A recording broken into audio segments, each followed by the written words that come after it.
Once upon a time, there was a little girl who believed the sky might fall if she didn't hold it up. She lived in a quiet house with loud silences, where her father was there, but not really there. His eyes were somewhere else, his heart was locked in a room she was never given a key to. And so, she tried everything. She smiled wider. She behaved better. She got good grades. Said sorry even when she wasn't wrong. She cleaned up not just the mess in the room, but the emotional mess no one ever named. She felt it anyway. Was it because of her? And every time he looked away, she thought, it must be me. So she tried harder. She became a little peacekeeper. A little sunshine soldier. A little mirror reflecting what everyone wanted her to be. A support to her mom, also desiring emotional safety from dad but starving at the same time. Sometimes taking it out on her in a nasty way. A support to her dad, sensing his inner battle with his emotional vault and his inability to be really present. She traded in her needs for nods. Her truth for approval. Her voice for safety. Her childhood for appreciation and the struggle for a bit of emotional safety. And she never cashed in. But she didn't stop. Because somewhere deep inside, a tiny whisper said, maybe if I just become more lovable, he'll finally open up to me. Show me I'm precious enough to be loved. Show me I'm worthy of love. And the years passed.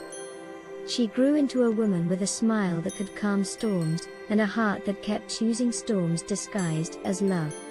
Men who mirrored her father's silence. Her father's distance. Her father's struggle with their feelings and emotions. Bosses who devoured her yeses. Friends who praised her loyalty, but never noticed her loneliness. People that mainly valued her for her level of compliance, not for her desires and needs. And she kept bowing. To love. To logic. To fear. To safety. To control. To not being left again. Until one day, on a long dusty road called another relationship that felt like home but hurt like hell, she pulled over. She looked in the mirror. And didn't recognize the reflection. She remembered the little girl. The one who carried the sky, the thunderclouds of her whereabouts.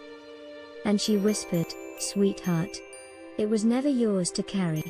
She unpacked her trunk of past tense. Found beliefs that never belonged to her. Guilt that was inherited, not earned.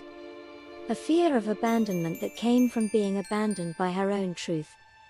A fear of rejection that came from rejecting her confrontation with her own emotions. She forgave herself for surviving the only way she knew how.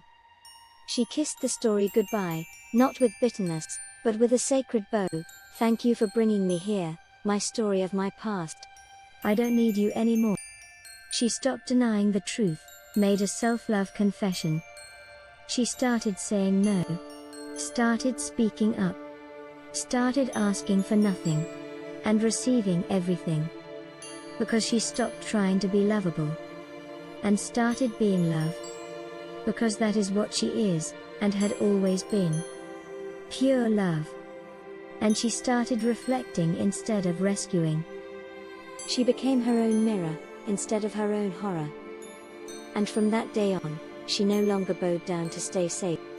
No longer needed to stay in control through compliance. She stood tall. She walked free. And she carried only one thing, herself. And she lived happily ever after. Not because the sky never shook again, but because she knew it was never her job to hold it up. She could see clearly now. The end, and a new beginning.